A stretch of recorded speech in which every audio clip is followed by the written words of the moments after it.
آمنوا ادخلوا فی السلم کافہ کہ اے ایمان والو تم مکمل طور سے اسلام میں داخل ہو جاؤ. وَلَا تَتَّبِعُوا خُطُوَاتِ الشَّيْطَانِ اور شیطان کے بتائے ہوئے راستے پر نہ چلو. کیوں نہ چلو؟ اللہ خود ارشاد فرماتا ہے اِنَّهُ لَكُمْ عَدُوٌّ مُّبِينٌ کہ وہ کھلے ہوئے دشمن ہیں تمہارے، اس لیے شیطان کے نقش قدم پہ نہ چلو. اس آیت مقدسہ میں اللہ تبارک و تعالی ایمان والوں سے فرما رہا ہے کہ تم مکمل طور سے اسلام میں داخل ہو جاؤ. حالانکہ جب بندے نے اشہد اللہ الہ الا اللہ و اشہد ان محمدً عبدہ و رسولہ کہہ کر اللہ کی وحدانیت اور رسول اللہ کی رسالت کی گواہی دے دی ہے، وہ ایمان لا چکا ہے، اسلام میں داخل ہو چکا ہے، تو پھر اس سے اسلام کا مطالبہ ہو رہا ہے. تو اس سے یہ معلوم ہوا کہ اسلام میں داخل ہونا اور ہے، مکمل طور سے اسلام میں داخل ہونا اور ہے. تو گویا کہ صرف یہ کلمہ شہادت کی گواہی زبان سے اقرار کر لینا، دل سے تصدیق کر لینا کافی نہیں ہے، بلکہ اللہ نے جو اس آیت میں ارشاد فرمائی کہ لوگوں تم مکمل طور سے اسلام میں داخل ہو جاؤ، تو اس کا مطلب یہ ہے کہ تم مکمل طور سے داخل ہونے کا مطلب یہ ہوا کہ اللہ تبارک و تعالی یہ فرما رہا ہے کہ صرف زبانی دعویٰ نہیں بلکہ اللہ اس کے رسول کے حکم کے تابع اپنی زندگی کو کر لو. یہی اسلام میں مکمل طور سے داخل ہونے کا مطلب ہے. تو اللہ تبارک و تعالی نے ارشاد فرمایا کہ تم مکمل طور سے اسلام میں داخل ہو جاؤ. اب ذرا دیکھیں کہ مکمل طور سے اسلام میں داخل ہونے کا کیا مطلب ہے. اس چیز کو سمجھنے کے لیے میں آپ کے ذہن و فکر کو اس واقعہ کی طرف لے کر جانا چاہتا ہوں جو واقعہ اولو العزم نبی کی ذات سے تعلق رکھتا ہے کہ اللہ تبارک و تعالی نے جب حضرت ابراہیم سے کہا کہ میرے خلیل آپ اپنے بیٹے لخت جگر کو میری راہ میں قربان کر دیں، میری بارگاہ میں قربان کر دیں. تو یہ واقعہ سب کو معلوم ہے کہ اللہ نے حضرت ابراہیم سے فرمایا، حضرت اسماعیل کی قربانی مانگی، بار بار اللہ نے خواب دکھایا. تو جو عمل حضرت ابراہیم اور حضرت اسماعیل نے کیا ہے اس عمل کو قرآن نے جس الفاظ سے یاد فرمایا، اللہ فرماتا ہے فَلَمَّا أَسْلَمَا وَتَلَّهُ لِلْجَبِينِ کہ وہ دونوں اپنے جبین کو اللہ کی بارگاہ میں جھکا دیے. اب اس میں بھی فرمایا کہ فَلَمَّا أَسْلَمَا یعنی وہ اپنی پیشانی کو لے کر آئے. تو معلوم یہ ہوا کہ ایمان لانا اور ہے اور اسلام میں مکمل طور سے داخل ہونا اور ہے. اسلام میں مکمل طور سے داخل ہونا یہ کہ حضرت ابراہیم علیہ السلام کو کئی سال کے بعد اللہ نے بیٹا عطا فرمایا. حضرت ابراہیم کو اللہ نے حضرت اسماعیل عطا فرمائی، لیکن جب اللہ نے حکم دیا اسے قربان کرو تو وہاں عقل و خرد کا استعمال نہیں ہوا، بلکہ یہ دیکھا گیا کہ اللہ نے ہمیں حکم دیا ہے اور اللہ کے حکم کو ماننا یہی ہمارا ایمان ہے. حضرت ابراہیم علیہ السلام نے کچھ نہیں سوچا اور بلا خوف و خطر اپنے بیٹے کو اللہ کی بارگاہ میں قربان کرنے کے لیے حاضر ہو گئے. یہ جو مکمل طور سے اسلام کا مطالبہ ہوتا ہے اس کا مطلب یہی ہے کہ اللہ اس کے رسول کے حکم پر اپنی گردن کو جھکا دے، ان کے تابع داری میں آنا، ان کی پیروی میں آنا، ان کی اطاعت میں آنا. اور اللہ نے واضح فرما دیا ہے کہ اللہ اس کے رسول کی اطاعت ہی کے ذریعے سے جنت کی منزل ملنے والی ہے، ورنہ تو اور کوئی راستہ نہیں. اللہ تبارک و تعالیٰ نے فرمایا یا ایھا الذین آمنوا ادخلوا فی السلم کافہ، اے ایمان والو تم مکمل طور سے اسلام میں داخل ہو جاؤ اور شیطان کے نقش قدم پہ نہ چلو۔ تو ایمان لانے کے بعد ابھی کچھ باقی ہے، وہ یہ کہ مکمل طور سے اسلام میں داخل ہو جاؤ۔ اس کو سمجھنے کے لیے یوں سمجھیں تو ایمان لایا ہے یہ زبانی دعویٰ ہے، عملی دعویٰ اب ایمان اور اسلام کا پیش یہ کرنا ہے کہ تم اپنے ہاتھ کو بھی مسلمان بناؤ، اپنی آنکھوں کو بھی مسلمان بناؤ، اپنے کان کو بھی مسلمان بناؤ۔ حد تو یہ ہے کہ اپنے پورے وجود کو مسلمان بناؤ۔ یہ پورے وجود کو مسلمان کیسے بنایا جائے تو صحابہ کرام کی سیرت ہمیں بتاتی ہے، تابعین کی ہمیں سیرت بتاتی ہے، اولیاء کرام کی سیرت بتاتی ہے کہ تمہیں کس طریقے سے مکمل طور سے اپنے وجود کو اسلام میں داخل کرنا ہے۔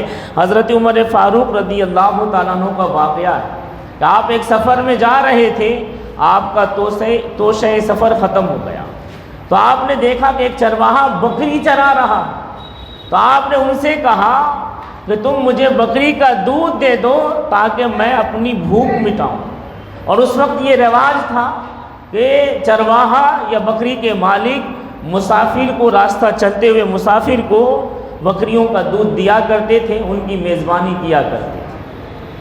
جب حضرت عمر فاروق نے اس چرواہے سے مانگا دودھ، اس نے کہا کہ یقیناً میں دودھ دے دیتا لیکن بکری کا مالک میں نہیں، میں چرواہا ہوں، میں نوکر ہوں۔ تو حضرت عمر فاروق اس چرواہے کی امانت داری کو آزمانے کے لیے کہا کہ ایسا کرو ایک بکری مجھے بیچ دو، اور پھر تم جا کر کہنا کہ بکری کو بھیڑیے کھا گئے اور کسی کو معلوم بھی نہیں ہوگا، ہم ہیں اور تم ہو، ہماری بھوک بھی مٹ جائے گی۔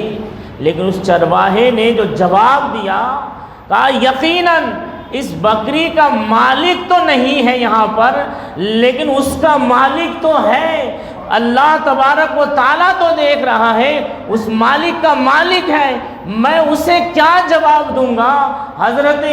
حضرت عمر فاروق نے جواب دیا کہ اے چرواہے سنو، تم جیسے لوگ دنیا میں موجود ہیں تو پھر کبھی اسلام پہ خطرہ نہیں آ سکتا، ایمان کی حفاظت ہوتی رہے گی۔ تو اللہ کے حبیب صلی اللہ علیہ وسلم کے اس صحابی نے، حضرت عمر فاروق نے جب چرواہے کا امتحان لیا، وہ بھی امتحان میں کامیاب ہوا، اور حضرت عمر فاروق نے یہ بتا دیا کہ امانت میں خیانت اچھی بات نہیں ہے۔ حدیث پاک میں تو یہاں تک آیا ہے کہ جس کے پاس امانت نہیں اس کے پاس ایمان نہیں، جو امانت دار نہیں وہ ایماندار نہیں، وہ ایمان والا نہیں۔ اب ذرا سوچیں کہ امانت کتنی بڑی شے ہے۔ حدیث کے الفاظ یہ ہے لا ایمان لمن لا امانت لہو، کہ اس کے پاس ایمان نہیں ہے جس کے پاس امانت نہیں، یعنی جو امانت دار نہیں ہے۔ تو اللہ تبارک و تعالیٰ نے ارشاد فرمایا اے لوگوں مکمل طور سے اسلام میں داخل ہو جاؤ، اے ایمان والو اپنے پورے وجود کو مسلمان بنا لو۔ اب ذرا سوچیں یہ اسلام ہے کیا؟ تو اسلام، اللہ قرآن میں اسلام کے تعلق سے فرماتا ہے ان الدین عند اللہ الاسلام، اسلام وہ ہے دین جو اللہ کو پسند ہے۔ لیکن اسلام کا لفظی معنی یہ ہے اپنے آپ کو کسی کے سپرد کر دینا، اپنے آپ کو کسی کی اطاعت میں ڈال دینا، اپنے آپ کو کسی کی پیروی میں لگا دینا، اپنے عقل و خرد کا کچھ استعمال نہیں کرنا، بلکہ جس کے حوالے ہو گئے اسی کے مرضی کے مطابق زندگی گزارنا، اسی کو اسلام کہا جاتا ہے۔ اور جب اسلام کو مان لیا جاتا ہے اسی کو مسلمان کہا جاتا ہے۔ مسلمان کا مطلب حقیقی یہ ہوتا ہے کہ اللہ اس کا رسول جو اسے حکم دے اس پہ زندگی گزارنا، اسی کو مسلمان کہا جاتا ہے۔ اللہ اس کے رسول نے ہمیں کیا حکم دیا؟ آپ ذرا غور کریں کہ آج ہم اپنی عقل و خرد کا اگر استعمال کریں گے تو ہماری زندگی مکمل طور سے اسلام میں داخل نہیں ہوگی، بلکہ اپنے عقل و خرد کو بالائے طاق رکھ کر اللہ اس کے رسول کی اطاعت میں زندگی گزارنا، یہی جو ہے ہمارے مکمل طور پر اسلام میں داخل ہونے کا ذریعہ ہے، اور اس کے ذریعے سے ہم اللہ کی رضا حاصل کرنے والے ہیں۔ اگر عقل و خرد لگائیں گے، عقل کا استعمال کریں گے، یقیناً قرآن نے ہمیں عقل کا استعمال کرنے بھی کہا ہے، نظروں کا بھی استعمال کرنے کہا ہے، زبان کا بھی استعمال کرنے کہا ہے، لیکن حالات اور وقت اور جگہ الگ الگ فرمائی ہے۔ ہم نظروں سے کیا دیکھیں؟ اللہ کے جلووں کا مشاہدہ کریں، اللہ کی شان کا مشاہدہ کریں، ان کی قدرت کا مشاہدہ کریں۔ ہم کان کا استعمال کہاں کریں؟ تو کان کے لیے ہمیں یہی کہا گیا ہے، نیکی کی بات سنو، اچھائی کی بات سنو۔ زبان کا استعمال کہاں کرنے کا کہا گیا ہے کہ نیکی کا حکم دو، بھلائی کا حکم دو، لوگوں کو اچھائی کی طرف لے کر آؤ۔ ہاتھ کا استعمال کرنے کہا گیا ہے، ہاتھ کا استعمال یہ کہ یتیموں اور غریبوں کی مدد کرو، یتیموں اور غریبوں کے مال کی حفاظت کرو۔ آنکھ کی حفاظت کرنے کے لیے بھی یہی، زبان کی حفاظت کرنے کے لیے بھی، اور دل کے حفاظت کے لیے یہ کہا گیا ہے کہ اس دل میں اللہ اس کے رسول کی محبت کو پیدا کرو۔ اور اللہ سے جب تم اگر تم کسی سے محبت کرتے ہو تو اللہ ہی کے لیے کرو، اور اگر تم کسی سے دشمنی کرتے ہو تو اللہ ہی کے لیے کرو۔ تو اللہ تبارک و تعالیٰ نے ہمیں فرمایا کہ تم مکمل طور سے اسلام میں داخل ہو جاؤ۔ اب مکمل طور سے اسلام میں جب بندہ داخل ہو جاتا ہے تو پھر وہ ایسا ہو جاتا ہے، اس کا پورا وجود مسلمان ہو جاتا ہے۔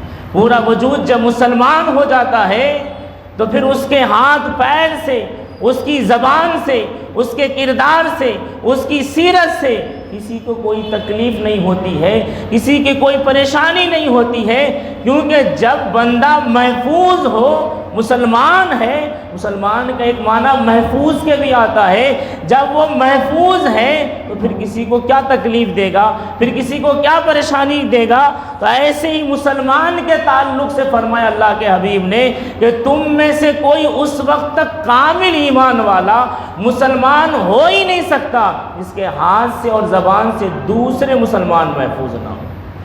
تو آپ ذرا اندازہ لگائیں کہ ہاتھ اور زبان سے اگر دوسرے محفوظ نہیں تو ہم مسلمان نہیں۔ ہاتھ اور زبان کیا ہے؟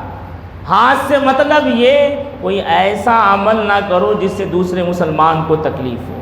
زبان سے مطلب یہ کہ کسی کی دل شکنی نہ کرو، کسی کی غیبت نہ کرو، کسی کی چغلی نہ کرو، کسی پر بیجا الزام نہ لگاؤ، کسی کو اپنے الفاظ سے، اپنی زبان سے تکلیف نہ دو، ایسے جملے اور ایسی بات نہ بولو جس سے تمہاری بات سن کر لوگ رنجیدہ ہوں، لوگوں کو تکلیف پہنچے۔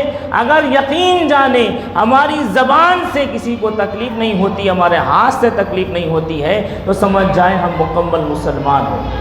اللہ تبارک و تعالیٰ نے فرمایا کہ مکمل طور پر اسلام میں داخل ہو جاؤ، اور جب ہم مکمل طور سے اسلام میں داخل ہو جاتے ہیں تو یقیناً اللہ کی رضا حاصل ہو جاتی ہے، اور یہ اسی وقت ہو سکتا ہے کہ ہم مکمل طور سے اسلام میں داخل ہوتے وقت اپنی عقل کا استعمال نہ کریں۔ اگر ہم یہ سوچنے لگے کہ یہ حرام کیوں، وہ ناجائز کیوں، یہ مکروہ کیوں، تو ہم ناجائز اور حرام اور جائز کا اطلاق عقل و خرد پہ نہیں رکھتے، بلکہ اللہ اور اس کے رسول نے جس چیز کو حرام کہا ہے ہم اسے حرام مانتے ہیں، اور جس چیز کو حلال کہا ہے اسے حلال مانتے ہیں، کیونکہ مکمل طور پر اسلام میں داخل ہونے کے لیے عقل و خرد کا استعمال نہیں کر سکتے، بلکہ کسی کی پیروی اور تابع داری میں آنے کا نام مکمل طور پر اسلام ہے۔ یہی وجہ ہے کہ بعض لوگ خنزیر کے گوشت کو کھاتے ہیں، پھر اس کے فوائد بیان کرتے ہیں، پھر اس کا اپنی عقل سے جو ہے اس کا تجزیہ کرتے ہیں۔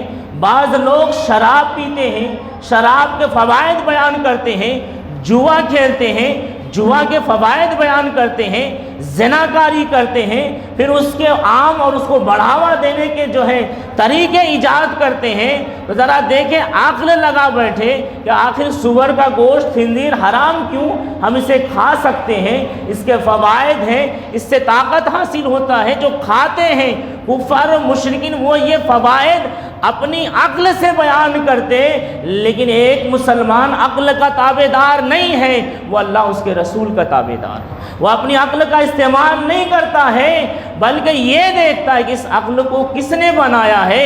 خالق اکبر نے عقل کو بنایا ہے، وہ عقل کو جیسا چلانا چاہتا ہے، اس کے لیے قرآن ہمیں عطا کر دیا، اور قرآن ہمیں یہ کہتا ہے کہ سنو، یہ خنزیر اور شراب اور خون تمہارے لیے حرام کر دی گئی ہے۔ اب ہم عقل کو نہیں دیکھیں گے، عقل چاہے کتنے فائدے بیان کرے، لیکن حقیقت میں دیکھیں تو ان کی عقل غلط سمت جاتی ہے۔ اب ذرا بتائیں کہ حقیقی معنوں میں اگر عقل کا استعمال ہو تو کیا کوئی انسان غلاظت کھا سکتا ہے؟ یہ جو خنزیر ہے یہ غلاظت کا مجسمہ ہے، اس کے جسم کے نشر و نما ہی غلاظت سے ہوتے ہیں۔ یہ جو شراب حرام قرار دیا گیا، اس کے فوائد ہوں گے دنیاوی طور پر، لیکن جو اسلام نے نقصان بیان کیا ہے، عقل بھی اسے مانتی ہے کہ شراب پینے والا نشے میں بہکتا ہے، اسے اپنے اور برے کی تمیز، اچھائی اور برائی کی تمیز نہیں ہوتی ہے، اپنے اور غیر کی تمیز نہیں ہوتی ہے۔ حد تو یہ ہے کہ اپنے آپ کو بھول جاتا ہے، اور جو بولتا ہے وہ سمجھتا نہیں، جو سمجھتا ہے وہ بولتا نہیں۔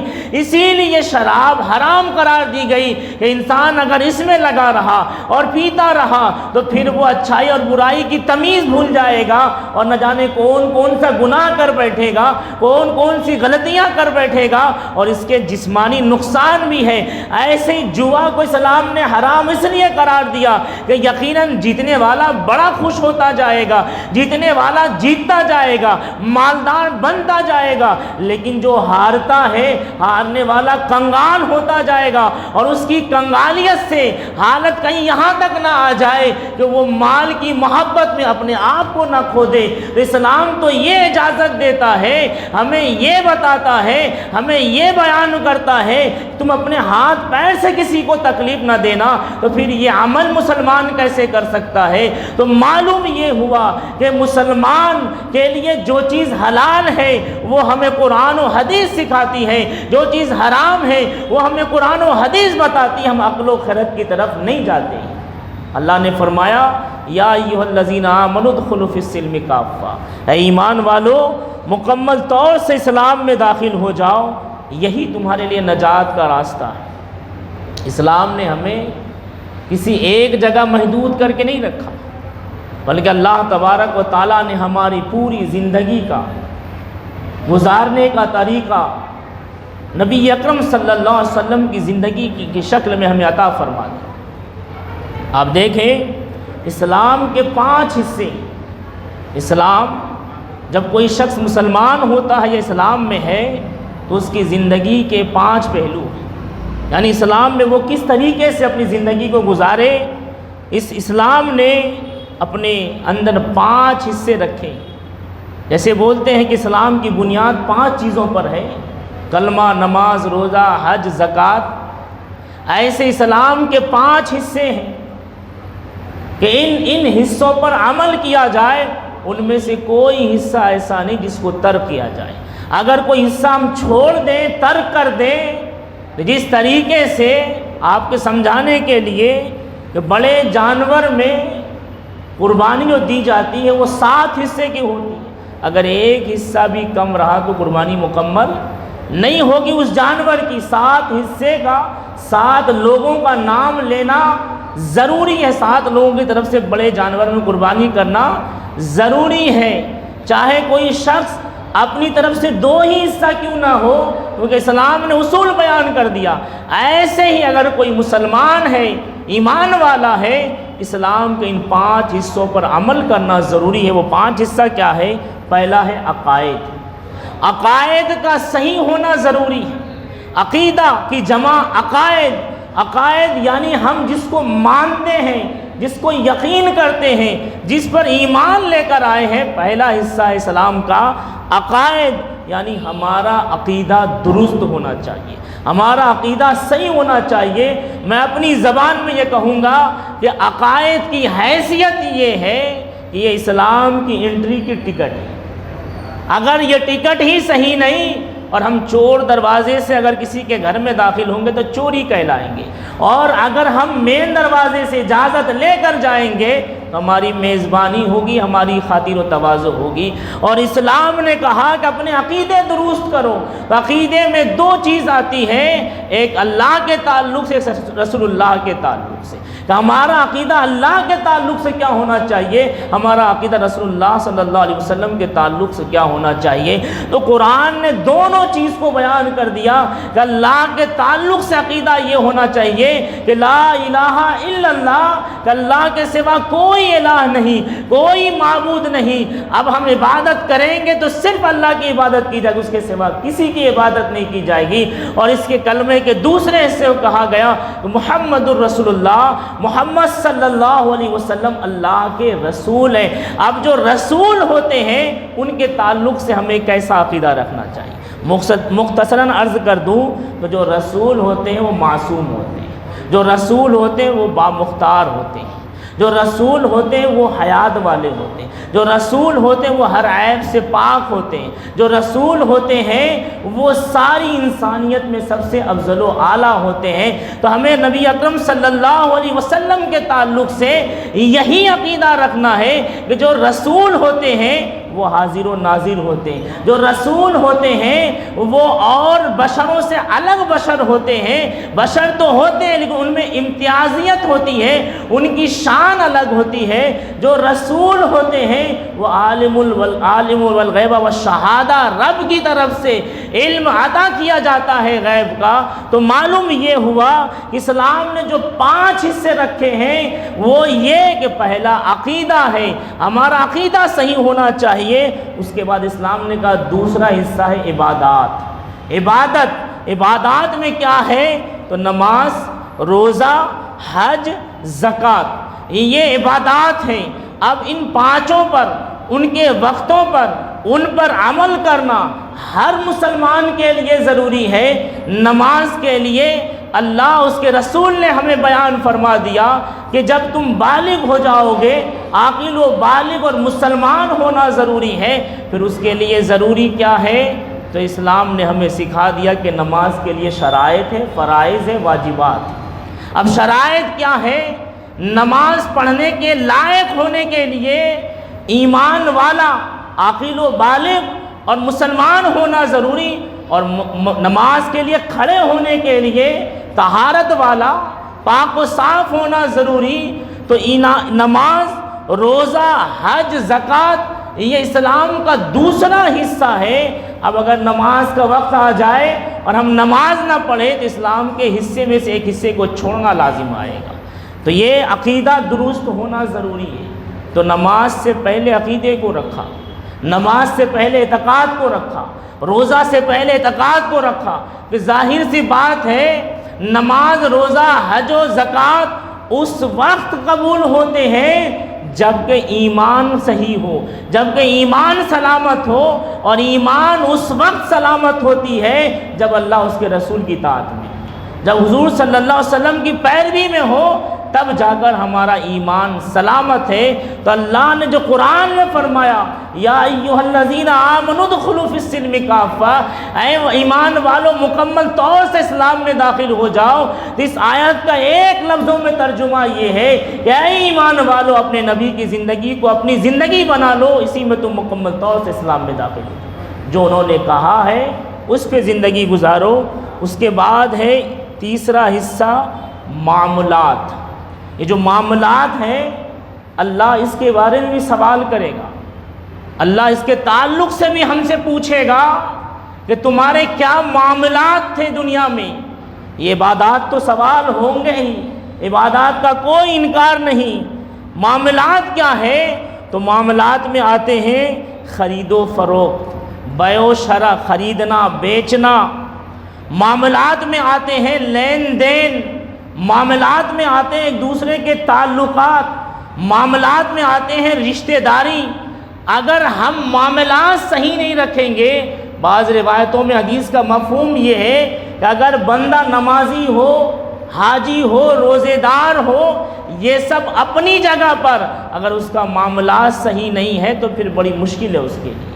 تو معلوم یہ ہوا کہ معاملات کا بڑا عمل دخل ہے۔ اسلام کے جو 5 حصے ہیں اس میں سے تیسرا حصہ معاملات کا ہے۔ آج کل خرید و فروخت میں یہ ہوتا ہے کہ دیکھیں آپ نے 5 روپے کی چیز خریدی، آپ چاہے اسے 1000 روپے میں بیچیں کوئی حرج نہیں، لیکن دھوکہ دے کر، یعنی خراب چیز کو اچھی چیز بنا کر، یہ معاملات کی خرابی ہے۔ اب بیع و شرع کا مسئلہ یہ ہے کہ اگر کوئی 5 روپے کی چیز بیچ رہا ہے، بیچنے والا راضی ہے، خریدنے والا راضی ہے، تو یہ معاملات خراب نہیں، لیکن چیز میں عیب ہے، سامان میں خرابی ہے، اور اس خرابی کو چھپا کر بیچا جائے تو اللہ نے کہا کہ یہ معاملات میں خرابی ہے، تو معاملات کو صحیح کرنا ضروری ہے۔ ایسے ہی اگر ہم کسی سے لین دین کریں اور لین دین میں معاملات میں خرابی ہو تو اللہ تبارک و تعالی ہم سے اور آپ سے سوال فرمائے گا۔ تو مکمل طور سے اسلام میں داخل ہونے کے لیے جہاں عقیدے کا صحیح ہونا ضروری ہے، جہاں عبادات کو ادا کرنا ضروری ہے، وہیں معاملات کا صحیح ہونا ضروری ہے۔ معاملات میں رشتہ داری بھی آتی ہے۔ آج ہم اپنے آپ کو رشتہ داری سے اور رشتے سے توڑے نظر آتے ہیں۔ بھائی بھائی سے بیزار ہے، بہن بھائی میں اختلاف ہے، باپ بیٹے میں اختلاف ہے، یہ معاملات میں آتے ہیں۔ یقین جانے اللہ کے حبیب فرماتے ہیں جو شخص رشتہ توڑتا ہے دنیا میں، اللہ تبارک و تعالیٰ اس سے اپنا رشتہ توڑ لیتا ہے۔ اللہ کا رشتہ کیا ہے؟ اللہ ہمیں اپنی رحمت عطا فرماتا ہے، اپنی نعمتیں کھلاتا ہے، مصیبتوں اور بلاؤں سے بچاتا ہے، اپنی رحمت میں جلاتا ہے، پھر کل قیامت کے دن اپنے نظر و کرم سے ہمیں حساب و کتاب کے بعد جنت میں داخل فرمائے گا۔ اور اگر ہم دنیا میں رشتہ توڑتے رہے، اللہ کے حبیب نے فرمایا اللہ اس بندے سے رشتہ توڑ لیتا ہے جو زمین پر رشتہ توڑتا ہے۔ اور ایک حدیث پاک میں یہ آتا ہے کہ ایسے شخص کی دعا بھی قبول نہیں ہوتی جو معاملات اور رشتہ داری میں خرابی پیدا کرتا ہے۔ اس کے بعد ہے 5واں اخلاق، جی اس کے بعد چوتھا ہے معاشرت۔ چوتھا معاشرت۔ اب یہ معاشرت کیا ہے؟ تو معاشرت اور معاملات میں ایک بنیادی فرق یہ ہے کہ معاملات کا تعلق ذات سے بڑا گہرا ہوتا ہے، اور معاشرے کا تعلق علاقے سے، سوسائٹی سے، سماج سے، کہ آپ جس سوسائٹی اور سماج میں رہتے ہیں اس کے بھی حقوق ہیں، اس کے بھی قوانین ہیں، تو اس قوانین اور حقوق میں رہ کر زندگی گزاریں۔ جس ملک میں رہتے ہیں اگر اس ملک کے قوانین ہمارے مذہب کی خلاف ورزی نہیں کرتے ہیں، ہمارے ایمان پہ ڈاکہ نہیں ڈالتے ہیں، ہمارے ایمان کو کمزور نہیں کرتے ہیں، تو معاشرتی طور پر ہمیں اس معاشرے کی حفاظت کرنا اور اس معاشرے میں اچھا انسان بن کے زندگی گزارنا، یہ ہمارے ایمان کا حصہ ہے، یہ ہمارے ایمان کا حصہ ہے۔ 5واں آتا ہے اخلاق، اور اخلاق کا تعلق باطن سے بھی ہے۔ اخلاق کا تعلق باطن سے بھی ہے اور ظاہر سے بھی ہے۔ ظاہر سے اگر معاملہ یہ ہو کہ ہم ظاہری طور پر بڑے اچھے اخلاق مند بنے رہیں، لوگوں سے بڑے اچھے سے پیش آتے رہیں، تو دنیا میں نام تو کما لیں گے، یہ بڑا اخلاق مند ہے، بڑا اچھا شخص ہے، بڑی اخلاق کا حامل ہے، دوسروں سے مسکرا کر ملتا ہے، ہر وقت خندہ پیشانی سے پیش آتا ہے، یہ سارے القابات مل جائیں گے۔ لیکن جس رسول اور اللہ نے ہمیں حکم دیا ہے کہ تمہارے اخلاق بھی اچھے ہونے چاہیے، اس اخلاق کا تعلق دل سے بھی ہے کہ باطن میں بھی ہم اپنے آپ کو با اخلاق بنا لیں، تو اس رب کے سامنے جا کر ہمیں جواب دینا ہے کہ ہم اخلاق مند تھے یا نہ تھے۔ بندوں کو تو جواب دے دیا، اس کا اجر دنیا میں مل گیا، لیکن اللہ اس دنیا میں بھی اجر دیتا ہے اور آخرت میں بھی اجر دیتا ہے۔ آخرت میں جب اجر دے گا اور ہم سے پوچھے گا اے بندے تیرے اخلاق اچھے تھے، جو ہی ہم کہیں گے ہاں رب ہمارے اخلاق اچھے تھے، تو زبان کہے گی نہیں اس کے اخلاق اچھے نہیں تھے، ہاتھ کہیں گے اخلاق اچھے نہیں تھے، ارے یہ زبان یہ کہے گی اس کے اخلاق تو ایسے تھے کہ باہر دوستوں سے بڑے نرمی سے بات کرتا تھا، لیکن جب گھر آتا تو اپنی والدین کو جوابیں دیتا تھا، جب گھر آتا تو اپنے بڑوں کی بات نہیں سنتا تھا، ان کو پلٹا کر جواب دیتا تھا۔ ہاتھ یہی کہیں گے کہ باہر تو بڑے دوسروں کے کام آتے تھے، لیکن گھر میں آ کر بیوی کے ہاتھ نہیں بٹھاتا تھا، نہ ماں کی خدمت کرتا تھا، نہ والد کی خدمت کرتا تھا۔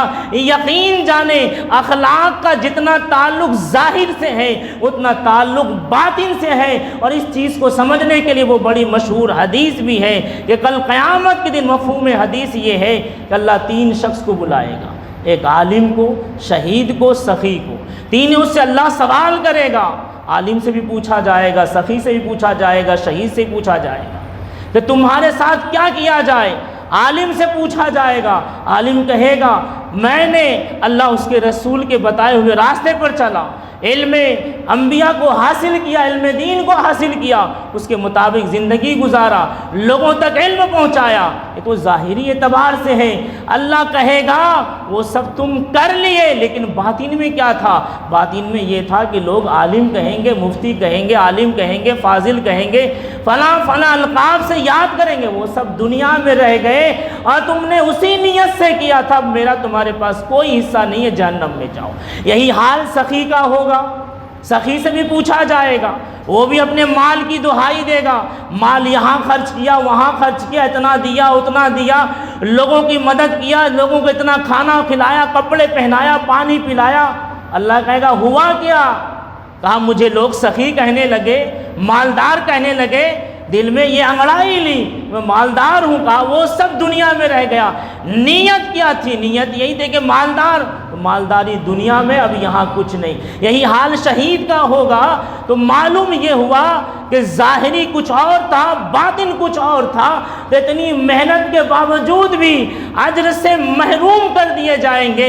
یقین جانے اگر ہم کسی کو سلام کرتے ہیں، اگر یہ سوچ کے کرتے کہ یہ کہے گا بڑا باادب ہے، اس کا کوئی ثواب نہیں ملنے والا ہے، اور سلام کرتے وقت یہ سوچ لیں کہ اللہ کے رسول نے فرمایا افشوا السلام بینکم، کہ آپس میں سلام کو پھیلاؤ، محبت پیدا ہوگی، یقین جانے ثواب بھی ملے گا اور اجر بھی ملنے والی ہے۔ نیت اور اخلاص یہ سب اخلاق میں آتے ہیں کہ ہمارے اخلاق اچھے ہونے چاہیے۔ یہ اسلام کے 5 حصوں میں سے ایک حصہ ہے۔ تو اللہ نے فرمایا کہ ایمان والو مکمل طور سے اسلام میں داخل ہو جاؤ۔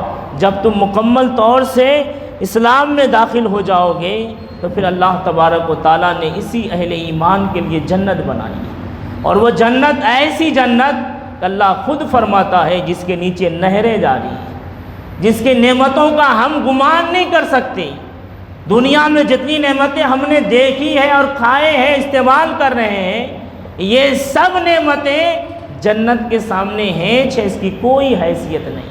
اور جنت کسے ملنے والی ہے؟ اہل ایمان کو۔ اور ایمان والا کون ہے؟ وہی شخص ہے جو ان 5 حصوں پر مکمل طور پر عمل کرتا ہے۔ 4 حصے بعد میں ہیں، پہلا حصہ عقیدہ پہلے ہے۔ ہمارا عقیدہ مضبوط ہونا چاہیے، اور عقیدے میں بھی جو 2 حصے بنتے ہیں، ایک عقیدہ الوہیت کا، ایک عقیدہ رسالت کا، یعنی اللہ کے تعلق سے کیا اعتقاد رکھنا ہے، رسول اللہ کے تعلق سے کیا اعتقاد رکھنا ہے۔ اللہ کے تعلق سے اعتقاد جتنا ہی مضبوط ہو بڑی اچھی بات ہے۔ جہاں رسول اللہ کے تعلق سے اعتقاد کمزور ہوا، پھر اللہ کے تعلق سے جو مضبوط اعتقاد ہے اس کی کوئی حیثیت نہیں، کوئی معنویت نہیں۔ اس اعتقاد کی مضبوطی رسول اللہ کو ماننے میں ہے، ان کے اعتقاد کی مضبوطی میں ہے، کیونکہ مکے والے اس وقت بھی خدا کو مانتے تھے۔ اس کفار و مشرکین جو تھے وہ بھی الہ کو ایک مانتے تھے، خدا کو ایک مانتے تھے۔ بات یہاں آ کے رکی ہوئی تھی کہ رسول اللہ کو مانتے ہی نہیں تھے، رسول اللہ کا انکار کرتے تھے۔ وہ تو کعبہ کو خدا کا گھر ہی تسلیم کرتے تھے، لیکن یہ اور بات ہے، شرک و کفر میں مستغرق تھے۔ لیکن بعض لوگ ایسے بھی تھے، اللہ کو ایک مانتے تھے لیکن رسول اللہ کو نہیں مانتے تھے۔ اللہ نے کہا نہیں، یہ مومن نہیں ہے، ایمان والے اسی وقت ہوں گے جب ہمیں بھی مانے، میرے حبیب کو بھی مانے۔ تو اعتقاد کا مضبوط ہونا ضروری ہے۔ یہ اعتقاد ہمارے ایمان کا حصہ ہے، اور اعتقاد مضبوط نہیں تو ایمان مضبوط نہیں۔ اور ایمان اور اعتقاد میں صرف فرق یہ ہے کہ ایمان مان لینا اجتماعی طور پر، اعتقاد اس کا جز ہے، اعتقاد اس کے پارٹس ہیں، یعنی ایک ایک چیز کو مانا جائے گا۔ اب اعتقاد یہ کہ اللہ کے رسول نے جو ہمیں اعتقاد عطا فرمایا اس پہ رہیں۔ ہمیں کیا فرمایا؟ ہمیں یہی عطا فرمایا۔ ہمیں کیا عطا فرمایا؟ اللہ خود قرآن میں فرماتا ہے ما آتاکم الرسول فخذوہ وما نہاکم عنہ فانتہوا، کہ رسول جو تمہیں دے وہ لے لو۔ بات یہاں پہ ذرا سوچیں کہ اللہ دینے والا ہے تو رسول اللہ کو دینے والا کیوں بنایا؟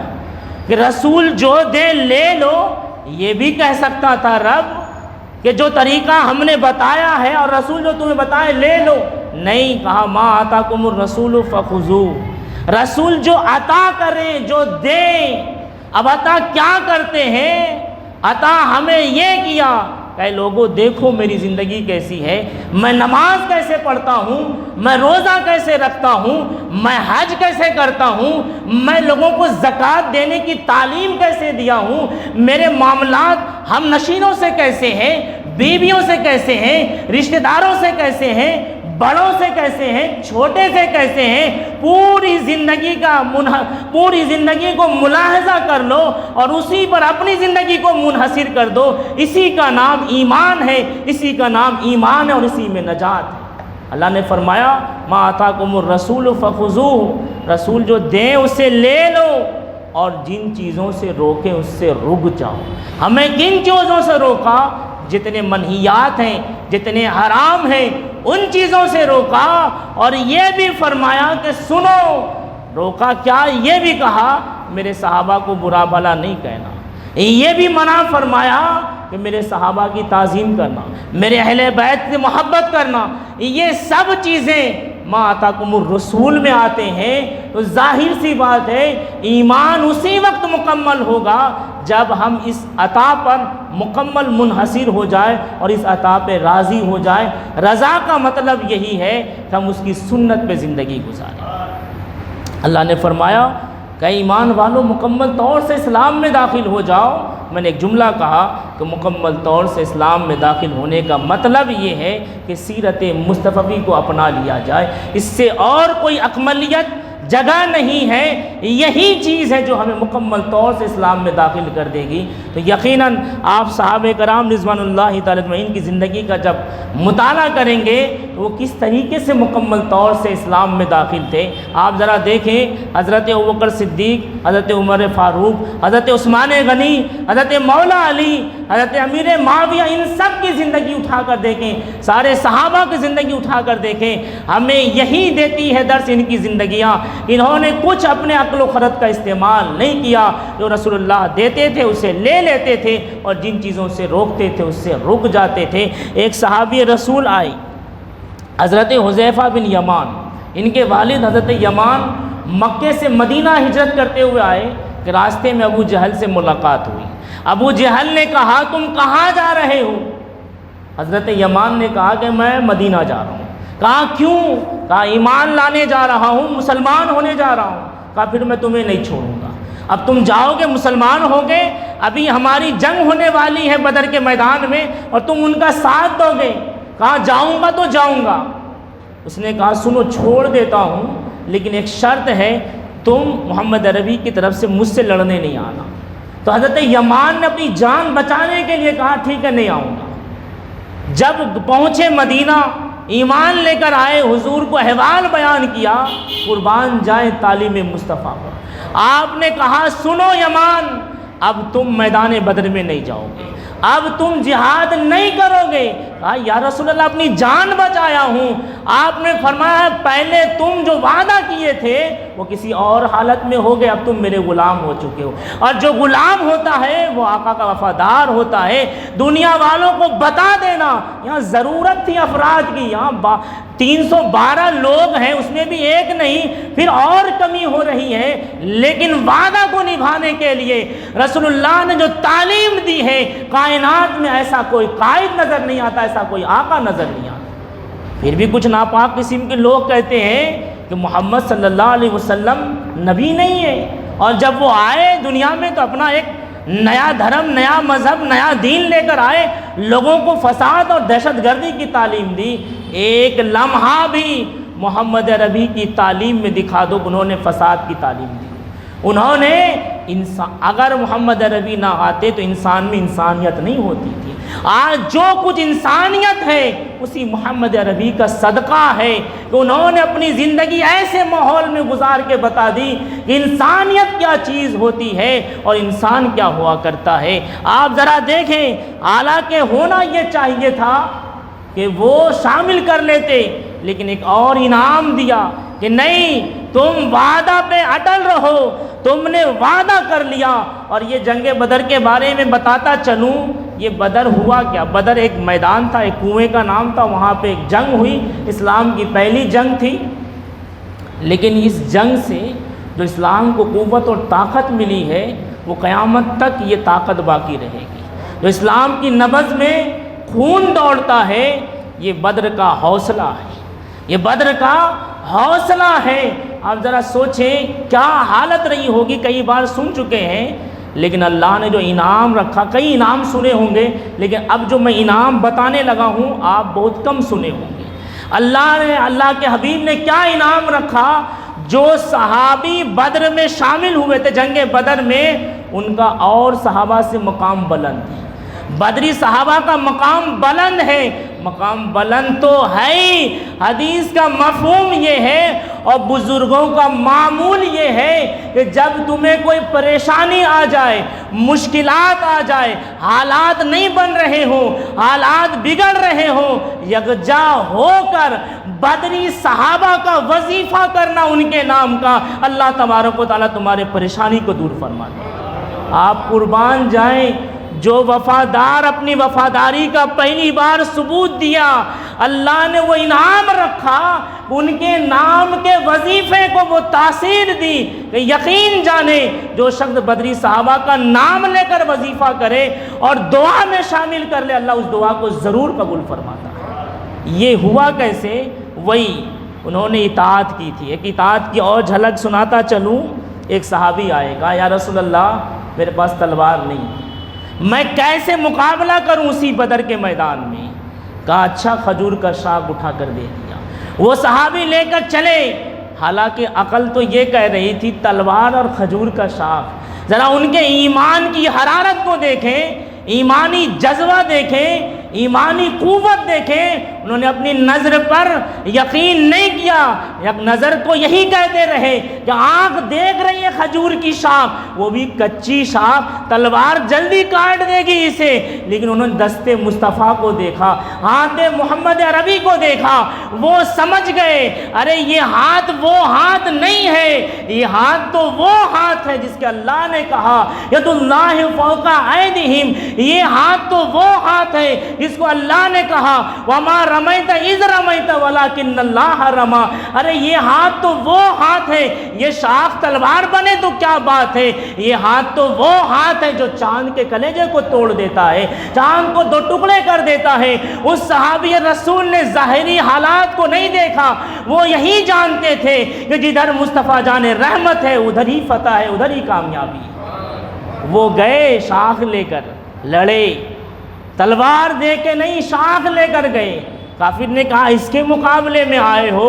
یہی کہتے رہے یہ ایمان کی طاقت ہے کہ یقیناً اسی لیے کہا کسی نے دشت تو دشت ہے دریا بھی نہ چھوڑے ہم نے، بحر ظلمات میں دوڑا دیے گھوڑے ہم نے۔ ایمان جب مضبوط تھا تو ہم جس گھوڑے پہ بیٹھتے تھے وہ گھوڑا بھی دریا میں دوڑتا تھا۔